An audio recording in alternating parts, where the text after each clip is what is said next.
Hi, and welcome to the topic on religion. We're going to look at the study of religion, and particularly the study of religion based on a sociological study.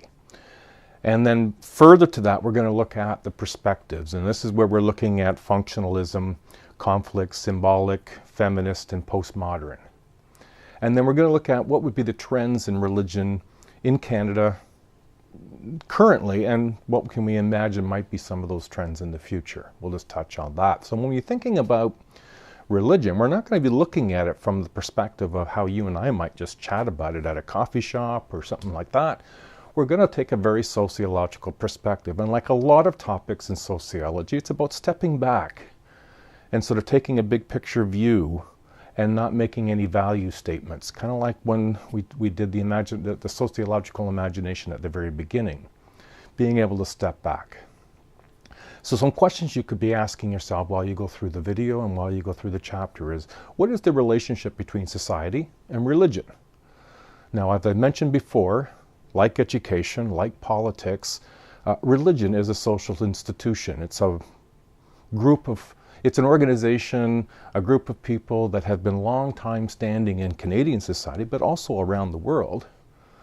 And because of that, it has an impact on society and has an impact on individuals, and individuals have an impact on it. And so what role does religion play in people's everyday life?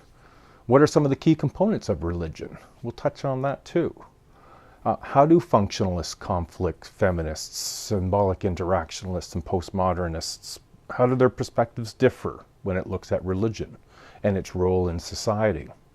What are some of the central beliefs of the world's religions? We're just going to touch on some of these, and a lot of this is somewhat in your text, but it's just, because this is an introductory psychology, we can't go into a great deal of depth because sociology studies these topics in greater depth, almost as an individual social science. So we're only sort of highlighting some of the key points.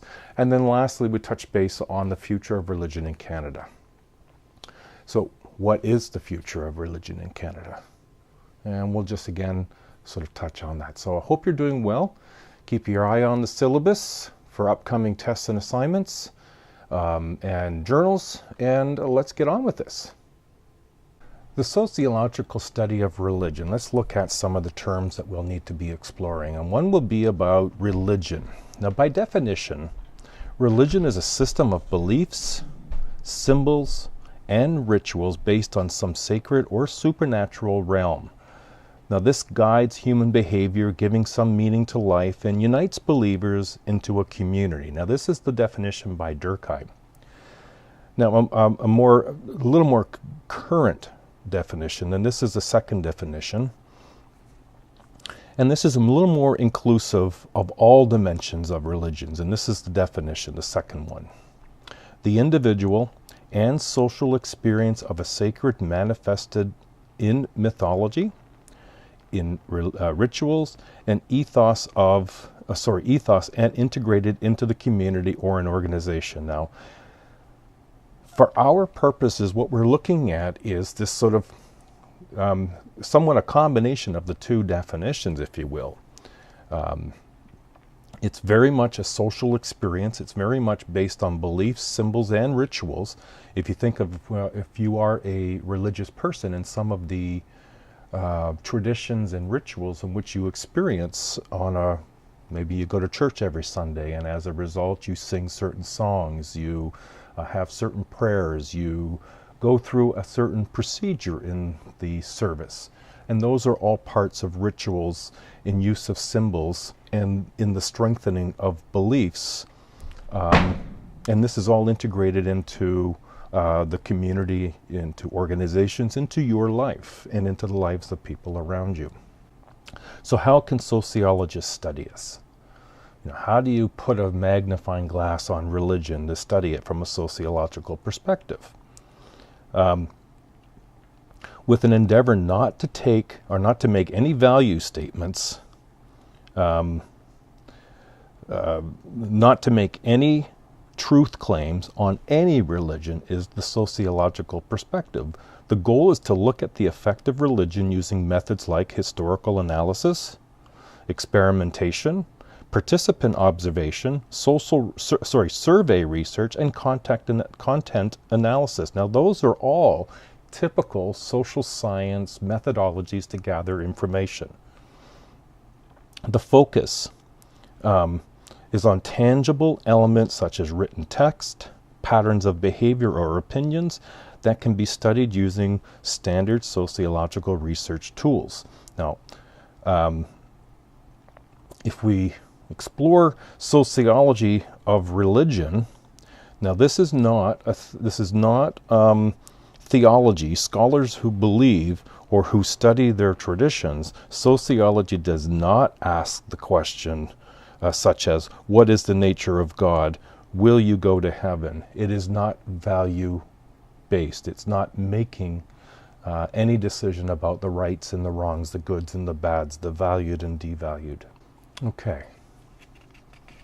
Now, if we look at the religious beliefs and rituals, there are some elements we should be aware of. Faith, well, this is the unquestioning belief that does not require proof or scientific evidence. It answers some purposes of life. It gives some purpose to life, what happens to us after death. And this is what we would fall within with what we call faith. Now, sacredness, or the sacred, Durkheim looked at this as being that which refers to those aspects of life that are extraordinary or supernatural. You could also covet that under holy. People respect and have reverence for the sacred. Now, rituals, on the other hand, these are things that we see in all religions. They're regularly repeated and carefully prescribed forms of behavior that symbolize cherished values and beliefs. They could be songs, prayers, worship services. All sorts of things fall within the rituals. And we've all, if we are in any way religious, no matter what our religion, there are rituals that bind us and further enhance our belief systems.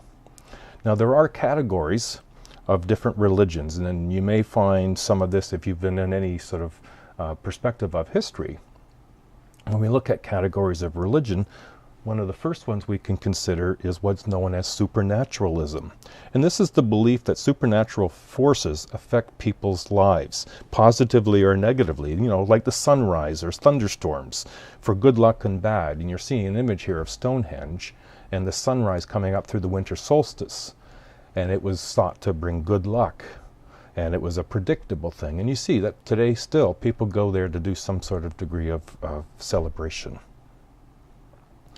Now, that's the first category. The second category is known as animism. This is the belief that plants, animals, or other elements of the natural world contain spiritual or life forces that have an impact on events in society. That animals somehow have a representative of power and a spiritual life force. And we still see some religions that harbor a degree of this, that have been long-standing belief systems that have value and provide purpose in life. The third group is what's known as theism, and there's two versions of it. Theism is the belief in God or gods. Monotheism is the single supreme being or God that can impact all things, including creation of earth. So things like Christianity, Judaism, Islam fall under one God, or monotheism. Polytheism, on the other hand, is more than one God. The Shinto and other indigenous religions of Africa often have, and as you can see, Egyptian gods had multiple gods. And then the fourth category is non-theistic. This is the belief in divine spiritual forces such as the sacred principles of thought and conduct rather than the good or the gods, principles of truth, justice, affirmation of life, tolerance of others are all available for you to achieve your own true potential. Now, what we're going to move into will be to look at, now we'll start with sociological perspectives on religion. This is looking at the theories. And we'll begin with functionalists. Now, the religion, from a functionalist perspective, is essential to the maintenance of society, and that's based on Durkheim's work. It's a cultural universal. And so the function is to bind people together. Now remember, functionalists look at the function of different aspects of society. And, excuse me, the beliefs and rituals are collective representatives. They're group-held meanings that express something important about the group itself. Now, there are some very basic functions but they're major functions of religion. The first is that the meaning and purpose in life. So religion provides, some meaning and purpose in life, so it's less confusing. Religion gives meaning to problems like life, death, suffering, tragedies, famine, economic depression, and offer hope in the afterlife. Secondly, is social cohesion and a sense of belonging. Shared experience and strengthen not only the group, but also the individual's commitment to the group.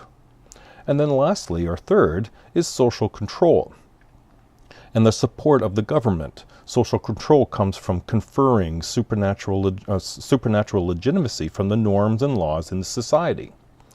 And so from functionalist perspective, religion plays a function in the successful instability, if you will, and the success of a society. Now, as an alternative, conflict, which is another set of glasses looking at society differently than functionalists do, its ideologies are a systematic view of the way the world ought to be, are embodied in religious doctrines and political values. And so the main theme of conflict is that religion has three functions. The first function is that of supporting the status quo. Don't upset the apple cart. Remember, conflict is based on there's the haves and have-nots. And those that have don't want the apple cart upset. Maintain the status quo. Secondly, is that because of this unequalness, one of the things that religion's done is causes alienation. It keeps people separate from the larger group, and so religion can sort of maintain that. And then thirdly, it offers legitimacy to the ruling class. That it's used, if you will, by the ruling class in such a manner as to sort of justify what they do and offers this legitimacy of the ruling class. Now there are types of conflict. It tends to promote strife between groups, Jews versus Muslims in Israel and Palestine. It also between groups of a larger society. We see the Protestants and the Catholics in the past within Ireland. And so some of what conflict theory is that it produces this or promotes this tendency towards disagreement between religious groups. And as far as the rich are concerned, that's satisfactory. That keeps the status quo from their perspective. Now, Max Weber had a response to Marx where he said that, in his study that was entitled The Protestant Ethic and the Spirit of Capitalism, where essentially Weber, like Marx, saw religion also as a source of social control that was used by the elites to accomplish their secular agenda. And now if you follow much of what's going on in the United States, there's a segment of the population that is supporting that perspective, if you will, in terms of what Trump's doing, in terms of the focusing on some of the religious components and using that to justify some of the agenda. So let's move along to another theorist, the Symbolic Interactionist. And again, I'm going to emphasize, Symbolic Interactionists are micro, unlike Functionalism, conflict, Postmodern, and Feminism, which are macro. They look at the big world and look at the big scenario, the big picture, if you will. Symbolic Interactionists look at the face-to-face, the micro level. And they look at how religion gives meaning to everyday life. And they see there's two dimensions. Excuse me. One is religion as a reference group. This essentially means that it helps people to define themselves by the way we associate with whom we share religious experiences with, it helps define who we are based on who we associate with. And secondly, in this sort of reference group, is that religious symbols express the essential facts of our human existence. When people get together and share expressions and share dialogue about the symbols, about the religious experience, it binds them together and they have that shared understanding. Now, part of what the interactionist perspective wanted to figure out, and you'll find this on page 374, 375, is religious conversion. What happens? Why do people leave one religion and sort of move into another, particularly these outside the norm religions? And so they did some research based on John Leffland's research as to why people would convert to non-traditional religious movements like the Moonies. Now, this is the seventh stage of what he felt needed. What would happen. This is Sun Myung Moon. He's the one who heads up what is loosely known as the Moonies. And these seven stages of a person would need to have some sort of sense of loss or increased tension. Secondly, there needs to be sort of an ability and a willingness to adopt a sacred strategy. Thirdly, that the person would have a current commitment that is not life-giving, that whatever you're currently believing in is not stopping those things in your life that you wish weren't happening anymore. And then fourth, they meet someone from a new group, and this is where Moonies would go out and try to recruit, and then begins to form a bond with that new group, sever bonds with the old group, and then seven is total identity with the new group. And if you go on Google and Google image, and if you Google image Moonies, you'll see these mass marriages done in football stadiums, soccer stadiums in Europe and in North America. And this is an example of groups having been converted, if you will, going through these religious conversions. It's quite a powerful, but it's done on a face-to-face basis, and this is why it's explained through symbolic interactionalism. Now we'll move into feminism. Now remember, feminism is somewhat based on conflict. It looks at inequities, but rather than the global inequities between the rich and the poor, it magnifies that to include and have as a primary focus the gender inequality between men and women. And they would describe it as his religion / her religion. Excuse me. And this is where in most religions, women have much less influence than men.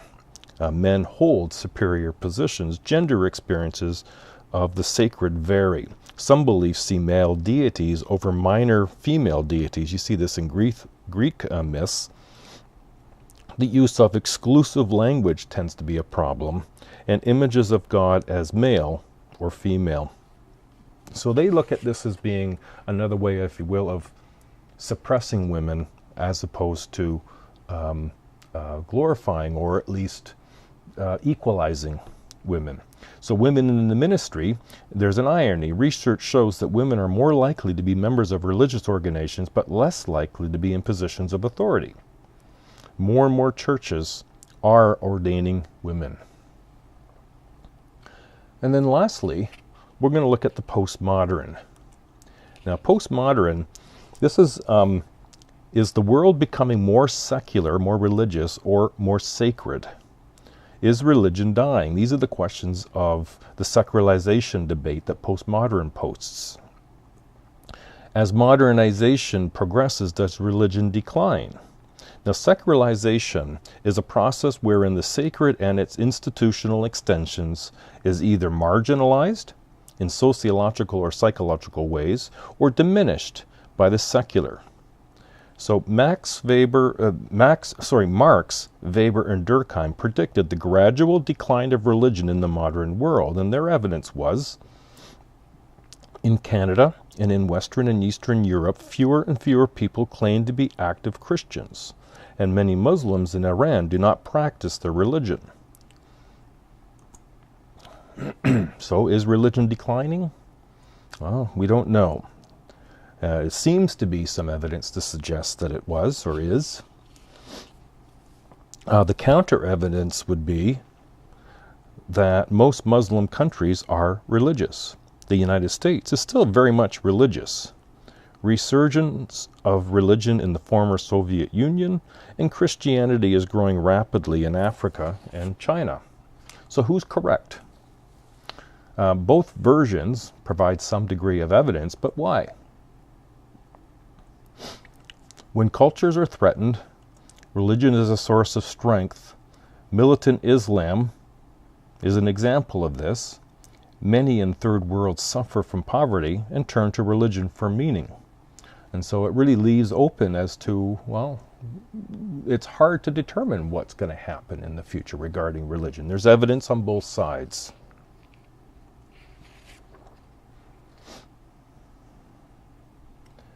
So now let's move into trends. So let's look at trends in religion in Canada. And we can begin with some of the religious mosaic in Canada, the patterns that exist. And in early Canada, when the Roman Catholic Church dominated Quebec and the Church of England dominated Upper Canada, there was an increased there has been an increased diversity since then. You're looking here as in 2001, looking at religious diversity in Canada. Now this has changed certainly to some degree, probably not as much as you may think. The one area that has grown probably as much, if not more than anything else, is people expressing no affiliation or no religion. Some of the changes, the single most important change has been the affiliation of non-affiliation. And it's hard to explain why there's been somewhat of a leaving of affiliated religious groups. We look at this one here and we see religious affiliations in Canada, and you can see where no religion has been increasing over some time. And you find both of these charts in your textbook. Now these are from 2000, 2001, up to 2003, I believe this was released. And you might begin to wonder, how have things been changing? You can look at the increase in immigration from countries that are not usual for Canada. It started out, immigration was European, then it went into South Asia, China and Japan and Philippines, and now we find a greater number coming in from Muslim-based countries. And you might say, well, then must be that the Muslim group is growing. Not as rapidly as you think. It's oftentimes what we read and how we get affected by what we read, less about what the data says. Now, fundamentalism, this is where conservative religious doctrine that opposes intellectualism and worldly accommodation. So this is where we believe in our beliefs, and we don't believe in science. We don't believe in the dialogue on intellectual basis and other evidence that's contrary, and instead they favor of restoring their traditional otherworldly focus. Some respond to secular humanism, which is a belief in the perfectibility of human beings through their own efforts rather than a belief in God. Excuse me. Some of the examples historically have been the genesis of the Social Credit Party in Alberta in the 1930s, the New Religious Right in the U.S., this is also known as the Tea Party, the Muslim fundamentalist group of Al-Qaeda, and parents convincing a school board from having Harry Potter books in the classroom are all examples of fundamentalism. In the States, you find a very significant group of people, of fundamentalists in religion called creationists. They have a belief that the world is only 6,000 years old, and it's literally based on the Bible, and nothing existed before that. So if we start to move on forward and look at the future, it's hard to determine what's going to happen. Influence of religion will continue beyond those active in their religion. Even if you move away from religion, religion doesn't disappear. The fear, of course, for many people is the rise of an Islamic fundamentalism, but it's not only Islamic, it's the one that's receiving a lot of attention now. The creationist fundamentalists in the States are just as worthy of our fear, if you will, than are other fundamentalist groups. Religion may or may not unite, but divide people in the future. It can be a uniting factor and it can be a dividing factor, as we've seen through history. The new role of religious schools and what they may have as an impact on the future. The rise of religious nationalism, especially in the Middle East. Statistics Canada does show an increase in Judeo-Christian tradition, but their numbers are small. And so what we can't predict is, where will religion be in 50 years? Like a lot of issues, it's hard to predict because the data is often moving, and because this world is getting more globalized and we are interacting with more people, we find it more and more difficult to be able to predict where will things be in the future if world events change or stay the same. I hope you have found this useful. I'm sorry we can't go into more depth on some of these topics. They would be interesting, but those are separate sociological studies, and maybe that's something you could pursue in the future. Well, good luck everybody, and carry on the good work. Bye now.